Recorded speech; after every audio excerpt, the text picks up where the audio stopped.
Winter 1942.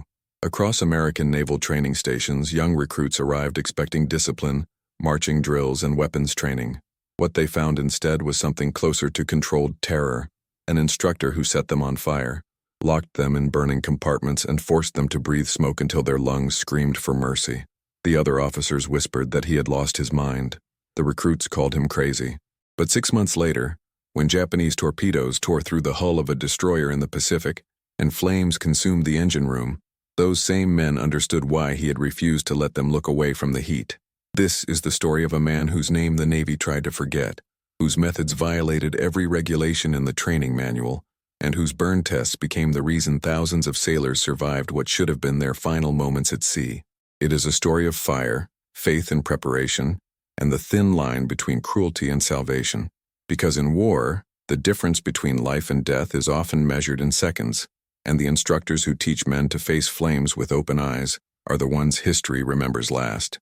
Before we continue, subscribe and turn on the bell. Here we tell real, untold stories of World War II, stories of training, survival, and the radical methods that changed naval warfare forever. January 1942. The training facility stood along the Atlantic coast, a collection of steel buildings and concrete pads where the Navy prepared men for service aboard destroyers, cruisers, and carriers. Most recruits expected firefighting drills to involve hoses, buckets, and lectures about extinguisher valves. Instead, they were led to a structure that looked like the skeleton of a ship: metal walls, narrow hatches, a maze of pipes and ladders, and in the center, a pit filled with oil-soaked wood and gasoline drums. The instructor stood beside it, wearing coveralls stained black from months of soot. He was not a large man, but his presence filled the training ground like smoke fills a closed room. His voice was calm, almost soft when he addressed the new arrivals. He told them that everything they thought they knew about fire was wrong. That panic killed faster than flames. That hesitation was the enemy. That the only way to survive a burning ship was to move through the heat as if it were air. Then he lit the pit. The flames rose 10 feet high, roaring with a sound like tearing metal. The recruits stepped back instinctively, shielding their faces. The instructor did not move. He stood at the edge of the fire, close enough that the heat distorted the air around him, and waited. When no one volunteered, he pointed to the first man in line and told him to step forward. The recruit hesitated. The instructor's voice did not rise, but it hardened. He said that out there in the Pacific there would be no time to think, no time to be afraid, only time to act. The recruit stepped forward. The instructor handed him a hose, told him to aim at the base of the flames, and stepped aside. The water hit the fire, and for a moment the recruit believed he could control it. Then the wind shifted, and the flames surged toward him. He dropped the hose and ran. The instructor did not reprimand him. He simply picked up the hose, walked into the heat, and extinguished the fire himself. That night the recruits whispered in the barracks that the instructor was insane, that he would get someone killed, that the Navy should remove him before his methods caused a tragedy. But the next morning they returned to the training ground, and this time, when the fire was lit, the instructor did not ask for volunteers. He told them that they would all go through the flames one by one, until their bodies stopped flinching at the heat. The training escalated. He built compartments that simulated engine rooms, mess halls, and sleeping quarters. He filled them with smoke so thick that visibility dropped to inches. He locked the hatches and told the men inside to find the exit using only touch and memory. Some panicked and pounded on the walls. Others vomited from the smoke. A few passed out and had to be dragged to safety. The instructor watched through observation windows, making notes on a clipboard, his expression unreadable. When the senior officers reviewed his methods, they were horrified. They argued that he was traumatizing recruits, violating safety protocols, and risking court-martial. The instructor listened in silence, then asked a single question: how many men had died in fires aboard ships since Pearl Harbor? The officers did not answer. The instructor told them that traditional drills taught men to fear fire, not to fight it. That lectures about safety equipment meant nothing when the deck was rolling, the lights were out, and the compartment was filling with burning oil. He said that if they wanted sailors who could survive, they needed sailors who had already survived. The officers left without approving his methods, but they did not shut down his program. Over the following weeks, the training intensified. The instructor introduced live ammunition to simulate the chaos of combat. He detonated controlled explosions near the fire pits to mimic torpedo strikes. He played recordings of screaming and gunfire through loudspeakers to condition the recruits to work through auditory overload. He poured burning oil on water and forced them to cross it. He set fire to their uniforms, controlled burns on sleeves and pant legs, so they would know what it felt like to extinguish flames on their own bodies. The recruits hated him.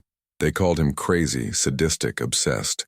They wrote letters home describing a man who seemed to believe that suffering was the only teacher, but they also noticed something else. After a few weeks, their hands stopped shaking when the fires were lit. Their breathing steadied in the smoke-filled compartments. They stopped flinching at the sound of explosions. They began to move through the drills with a kind of mechanical calm, as if the heat and chaos had become familiar. The instructor never explained his reasoning. He simply repeated the same instruction every morning. Do not look away from the fire, because the moment you look away, you give it permission to kill you. By March, the first group of recruits completed the program and shipped out to the Pacific. The instructor watched them leave, then returned to the training ground and prepared for the next class. The fire pit was already burning. The rumors about the instructor's past arrived in fragments, whispered between officers who had served longer than the recruits. Some said he had been at Pearl Harbor when the Japanese attacked, that he had pulled men from burning compartments, while the oil on the water caught fire around him. Others claimed he had served on a destroyer that took a torpedo in the engine room, that he had watched half the crew die from smoke inhalation before the flames even reached them. A few believed he had lost a brother, or a son, or a close friend in a fire that could have been prevented with better training. No one knew the truth. The instructor never spoke about his past. He arrived at the training facility each morning before dawn, prepared the fire pits and smoke chambers, and worked until the last recruit had been dismissed. He ate alone in the officers' mess, reviewed training reports in his quarters, and slept 4 hours before beginning again. The only personal item in his room was a photograph, face down on the desk, that no one had ever seen him look at. What the recruits did know was that he treated fire with a strange kind of reverence. He never joked about it, never used it carelessly, never allowed anyone to light a match without purpose. When he demonstrated techniques, his movements were precise and deliberate, as if he were handling something sacred. He told the men that fire was not their enemy. Ignorance was. Fear was. Hesitation was. Fire simply revealed which men had been prepared and which had been left to improvise. The senior training officers grew increasingly uncomfortable with his methods. They received reports of recruits suffering minor burns, smoke inhalation, and psychological distress. Medical staff complained that they were treating symptoms of trauma rather than training injuries. One officer submitted a formal request to have the instructor reassigned, citing violations of safety regulations and concerns about long-term harm to recruits' mental health. The request reached the desk of a captain who had survived the sinking of a cruiser off Guadalcanal.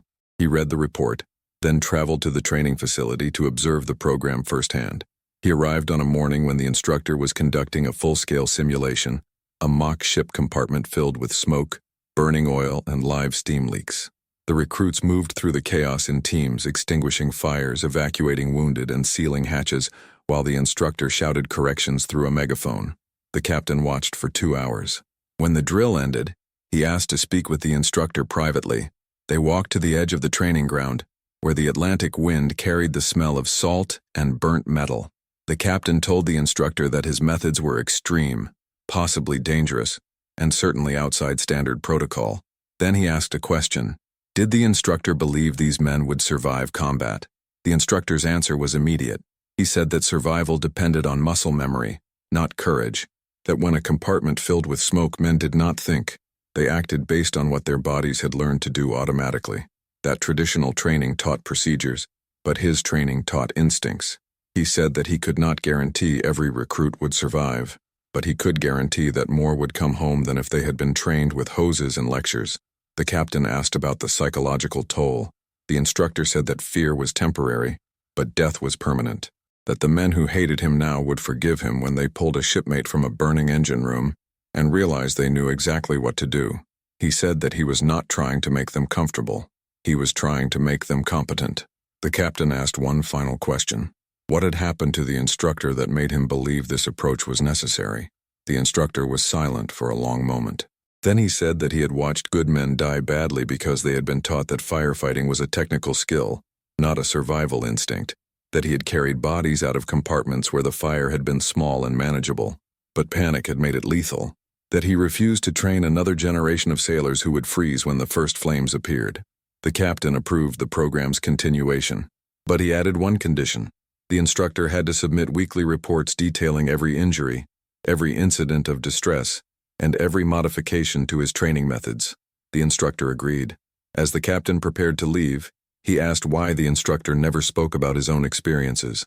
The instructor replied that his story did not matter, only the stories of the men who would survive because of what they learned here. That afternoon, a recruit approached the instructor during a break.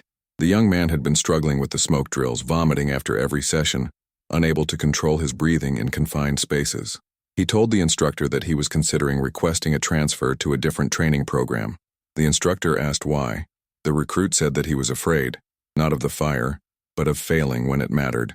The instructor looked at him for a long moment, then told him that fear was proof that he understood what was at stake, that the men who never felt fear were the ones who got others killed. He said that the goal was not to eliminate fear, but to train the body to function despite it. He told the recruit to return to the drill, and that if he vomited again, he would simply try again after. The recruit went back into the smoke chamber. He vomited twice more that week, but by the end of the month he was leading his team through the drills without hesitation. The instructor made a note in his report. Fear can be trained, but character cannot. April 1942. The training program entered its most controversial phase. The instructor announced that the final examination would involve a live burn test, a full-scale fire in a sealed compartment with no advance warning of its location or intensity. The recruits would work in teams, entering a simulated ship environment filled with smoke, flames, and obstacles designed to replicate combat conditions. They would have 20 minutes to locate and extinguish all fires, evacuate simulated casualties, and seal compromised hatches. Failure meant repeating the entire training cycle. Success meant deployment to the Pacific Fleet. The announcement was met with silence. The recruits had endured weeks of controlled burns, smoke drills, and psychological pressure, but this was different. This was a test designed to simulate the exact conditions that had killed hundreds of sailors in the opening months of the war. Some questioned whether the Navy had authorized such an extreme evaluation. Others wondered if the instructor had finally crossed the line from rigorous training into reckless endangerment. The instructor offered no reassurances. He told them that the test was not designed to be fair. It was designed to be realistic. That combat did not provide warnings, second chances, or ideal conditions. That the men who survived naval warfare were not the strongest or the bravest, but the ones who could adapt to chaos faster than the chaos could consume them. He said that if they were not ready, they should request reassignment now because the Pacific would not offer that option. No one requested reassignment. The first team entered the test compartment on a cold morning when fog rolled in from the ocean. The structure was a steel maze built to replicate a destroyer's lower decks. Narrow passageways, low ceilings, pipes running along every wall. The instructor sealed the hatch behind them. 30 seconds later, smoke began pouring from ventilation ducts. The team moved forward cautiously, following their training, using touch to navigate when visibility dropped to zero. Then the fires ignited. Not one source, but multiple. Flames erupting from fuel lines, electrical panels, and storage compartments simultaneously. The heat surged so quickly that the lead firefighter stumbled backward, colliding with the man behind him. For a moment, the team froze. The smoke thickened. The temperature climbed. The sound of crackling fire filled every space where thought should have been. The team leader forced himself to breathe slowly, counting seconds the way the instructor had taught them. He pointed to the nearest fire and gave hand signals. 2 men on the hose, one sealing the fuel line, one searching for casualties. They moved. The hose team advanced into the flames, spraying water at the base while the third man shut off the valve, feeding the fire. It took 40 seconds. It felt like an hour. They found the simulated casualty in the second compartment, a weighted dummy representing an unconscious sailor. 2 men lifted it, while the others cleared a path through the smoke. They reached the evacuation point with 6 minutes remaining. But the final fire was in the engine room simulation, and the access hatch was jammed. The team leader made a decision. They would force the hatch or fail the test trying. They used a pry bar from the emergency equipment locker. The hatch gave way with a metallic shriek. Inside, flames covered half the floor, fed by a ruptured oil line. The heat was unbearable. The team leader looked back at his men, saw the fear in their eyes, and remembered what the instructor had said during the first week. The moment you believe you cannot do something is the moment you prove to yourself that you can. They went in. When the test ended, the team emerged from the compartment covered in soot, coughing and shaking. The instructor reviewed their performance without expression, then told them they had passed. One recruit asked if it had really been necessary to make the test that difficult. The instructor replied that it had been necessary to make the test survivable, because the real thing would be worse. Over the following days, every team completed the test. Some passed on the first attempt, others required multiple tries, emerging each time more exhausted and more determined. A few suffered minor burns or smoke inhalation and were treated by medical staff, then returned to complete the evaluation. The instructor documented every incident, every hesitation, every decision that saved time or cost seconds. He was building a manual, though no one realized it yet. Now tell us in the comments where you're watching from, and how far these forgotten wartime stories have reached. Your voice helps keep memory alive. By May, the first graduates of the program shipped out to Pearl Harbor, Midway, and the Solomon Islands. The instructor watched them leave, then returned to the training ground and prepared for the next class. He made one modification to the final test. He increased the difficulty. Because the reports coming back from the Pacific indicated that the fires were worse than anyone had anticipated, the casualties higher, and the need for trained firefighters more desperate than the Navy had admitted. The instructor understood something that the senior officers were only beginning to grasp. This war would not be won by the ships with the most guns, but by the crews who could keep those ships afloat when everything was burning. He lit the fire pit and waited for the next group of recruits to arrive. June 1942. The first letters arrived from the Pacific Fleet. They came in bundles, forwarded through official channels, addressed simply to the Firefighting Instructor Atlantic Training Facility. Some were typed on official Navy stationery. Others were handwritten on whatever paper the sailors could find, notebook pages, requisition forms, the backs of navigation charts. All of them said essentially the same thing. The training had saved their lives. A machinist's mate described a torpedo strike that ruptured fuel lines across 3 compartments. He wrote that he had moved through the smoke exactly as he had been trained, shutting valves and sealing hatches while other crew members panicked around him. He said that when the fires were finally extinguished, the chief engineer asked where he had learned to work so calmly under pressure. He told him about the instructor everyone called crazy. A damage control officer wrote about a kamikaze attack that set the hangar deck ablaze. He described how his team had formed a barrier between the flames and the ammunition storage, holding position for 18 minutes while firefighting crews worked behind them. He said that every man in that corridor had trained at the Atlantic facility, and that every man had survived because they knew how to breathe through fear. A boatswain's mate sent a letter describing the sinking of his destroyer. He wrote that he had been trapped in a flooded compartment with 2 other sailors, that the only exit was through a passage filled with burning oil, and that he had led them through it using techniques he had learned in a smoke chamber 6 months earlier. He said that one of those sailors was writing his own letter, and that they both wanted the instructor to know that his methods had given them a chance when none should have existed. The instructor read every letter in his quarters late at night. After the day's training had ended, he did not respond to any of them. He filed them in a folder labeled Operational Feedback, then returned to revising his training protocols based on the combat experiences described in the correspondence. If a letter mentioned a specific type of fire that had proved difficult to control, he added a drill to replicate those conditions. If a sailor described a technique that had worked under pressure, he incorporated it into the curriculum. The senior officers became aware of the letters and requested to review them. They were struck by the gratitude expressed by the sailors, the detailed accounts of survival, and the repeated insistence that the training had been essential to their performance under combat conditions. One officer suggested that the instructor should be commended, perhaps even decorated, for developing a program that was demonstrably saving lives. The instructor declined the suggestion. He told the officers that commendations were for actions taken in combat, not for teaching men how to survive it. He said that if they wanted to honor the program, they should expand it, train more instructors, build more facilities, and require every sailor in the fleet to complete the course before deployment. The officers said they would consider the proposal. The instructor knew they would not. Meanwhile, another type of letter began arriving. These came from the families of recruits who had been injured during training: burns, smoke inhalation, broken bones from falls in low-visibility conditions. The letters demanded explanations, questioned the safety of the program, and in some cases threatened legal action against the Navy for subjecting their sons to unnecessary danger. A congressman wrote on behalf of a constituent whose son had been hospitalized for severe smoke inhalation, asking why the training facility was operating outside standard safety protocols. The Navy launched a formal review. Inspectors arrived unannounced, observed multiple drills, interviewed recruits and medical staff, and examined the instructors' training records. They concluded that while the program was effective, it posed unacceptable risks to recruit welfare and violated several safety regulations. They recommended that the instructor be reassigned and that the program be redesigned to align with standard training protocols. The instructor was called to a meeting with the base commander.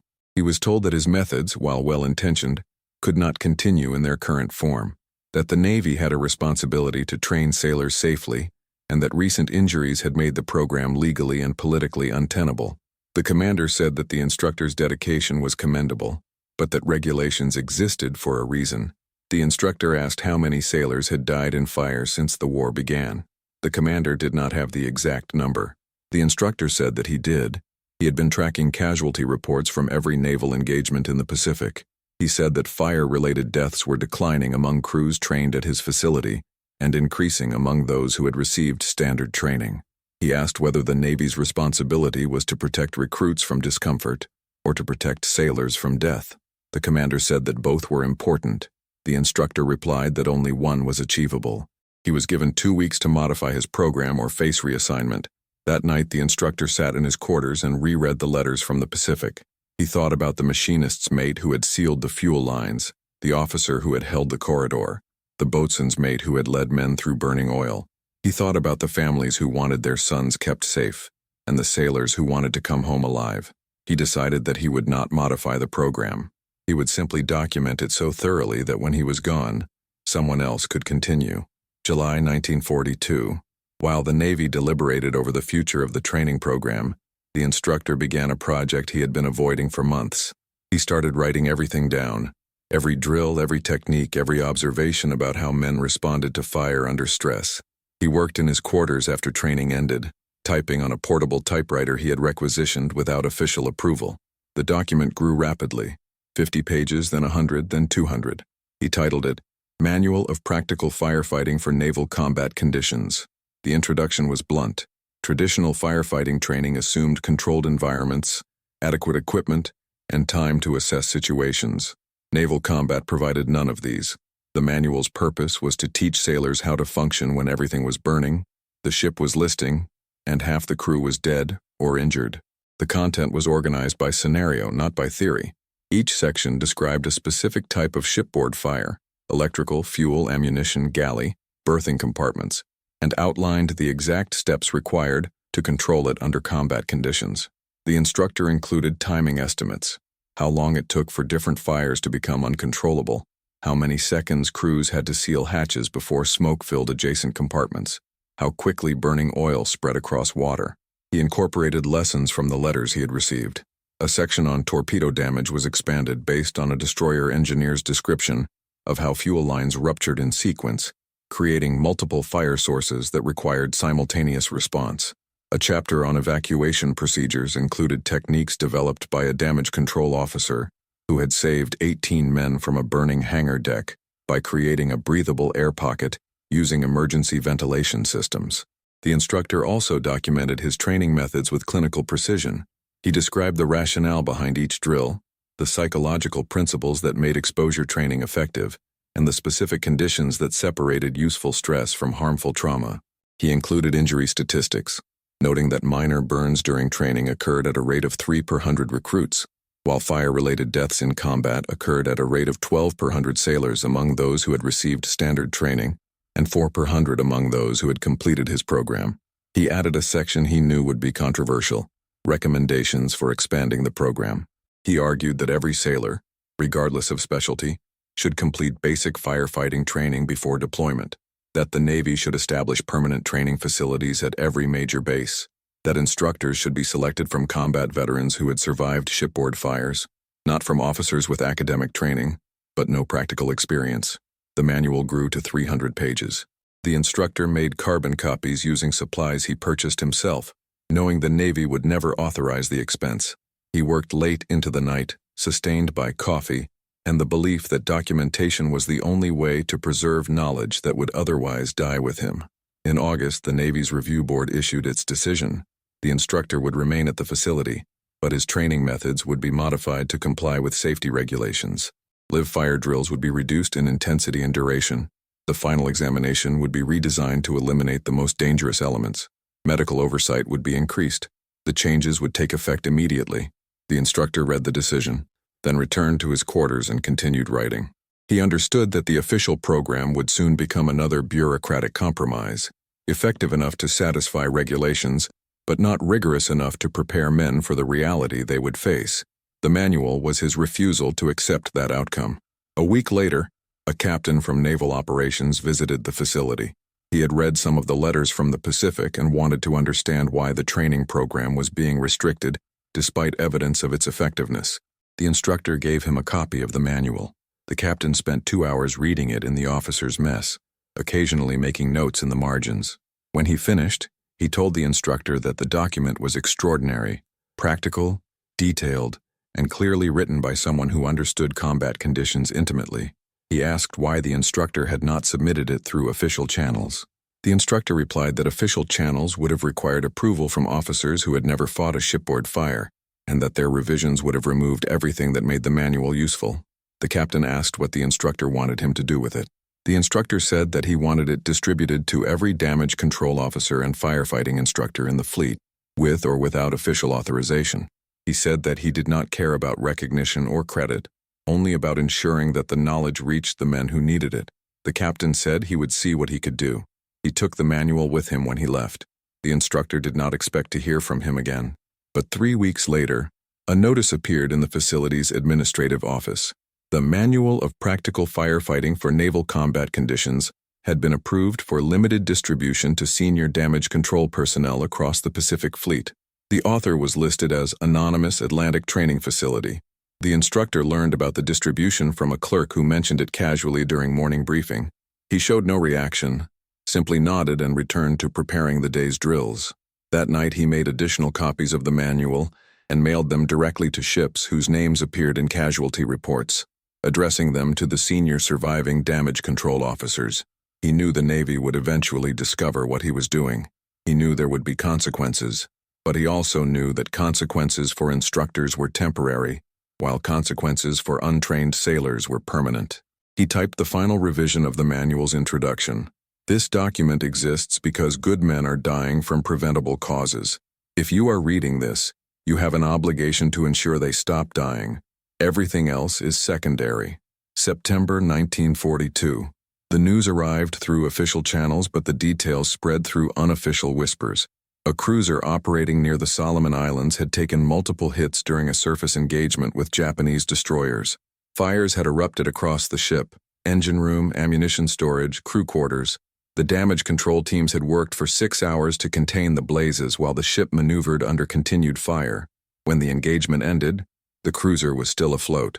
70% of the crew had survived. The damage control officer reported that 18 of his 22 firefighters had trained at the Atlantic facility. The report reached the instructor through the same captain who had distributed his manual. The captain visited the facility specifically to deliver the news in person. He told the instructor that the cruiser's survival was being studied by Naval Operations as a case study in effective damage control. That preliminary analysis suggested the crew's training had been the determining factor in preventing the ship's loss. That senior officers were reconsidering their position on the training program's restrictions. The instructor asked about the 4 men who had died. The captain consulted his notes. 2 had been killed in the initial torpedo strike. 1 had died from smoke inhalation while sealing a compartment to prevent fire spread, and 1 had been lost when a bulkhead collapsed during firefighting operations. The instructor asked whether any of the 4 had trained at his facility. The captain said that 3 had received standard training elsewhere. The one who had died sealing the compartment had graduated from the Atlantic program 6 months earlier. The instructor was silent for a long moment, then said that 1 death among trained personnel was still one too many. The captain replied that in war perfection was impossible, only improvement. The instructor did not argue, but his expression suggested he did not accept the distinction. The captain had brought something else, a letter from the cruiser's damage control officer. It described the engagement in detail, the sequence of fires, the decisions made under pressure, the techniques that had worked, and those that had failed. The officer wrote that his teams had moved through burning compartments with a confidence he had never seen in sailors with traditional training, that they had sealed hatches while standing in ankle-deep burning oil, that they had evacuated wounded while the deck was tilting and the overhead was collapsing, that they had done exactly what they had been trained to do, even when doing it seemed impossible. The letter included a specific request. The officer asked whether the instructor could provide additional training materials or recommendations for improving the ship's damage control procedures. He wrote that his crew would likely face similar engagements in the coming months, and that any information that might improve their survival chances would be invaluable. The instructor spent the next week preparing a response. He wrote a 40-page supplement to his original manual, focused specifically on the types of damage the cruiser had sustained. He included diagrams of compartment layouts similar to the cruiser's design, with annotations showing optimal firefighting positions and evacuation routes. He described techniques for managing multiple simultaneous fires with limited personnel. He added a section on psychological resilience explaining how to maintain crew effectiveness during extended firefighting operations when exhaustion and fear threatened to overwhelm training. He mailed the supplement directly to the cruiser's damage control officer, bypassing official channels. He included a note: "Your crew survived because they were prepared. They will continue to survive if you continue to prepare them. The training never ends." If this story has moved you, leave a like. It helps others discover how humanity can survive even inside the walls of captivity. The captain who had delivered the initial report returned to naval operations and submitted a formal recommendation that the restrictions on the Atlantic training program be lifted, that the instructor's methods be adopted as standard across all naval firefighting training, and that the Manual of Practical Firefighting for Naval Combat Conditions be officially recognized and distributed fleet-wide. The recommendation was reviewed by a committee of senior officers. Some supported it, citing the cruiser incident and the growing body of evidence that rigorous training reduced casualties. Others remained opposed, arguing that the program's intensity created unnecessary risk and that modifications were still necessary to ensure recruit safety.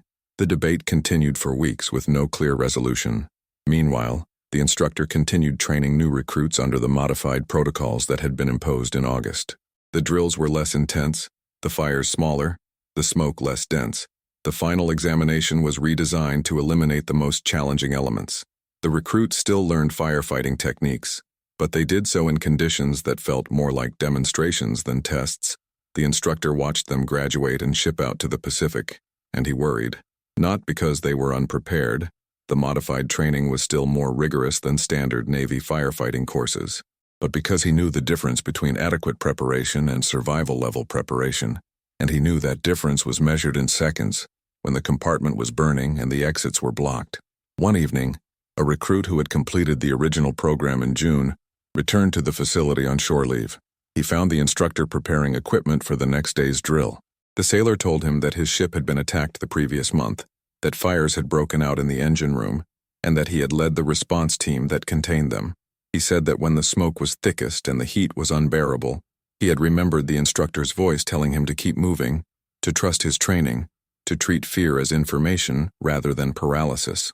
The sailor asked if the instructor still believed that the brutal methods were necessary. The instructor replied that he believed survival was necessary, and that brutality was simply honesty about what survival required. The sailor nodded, shook his hand, and returned to his ship.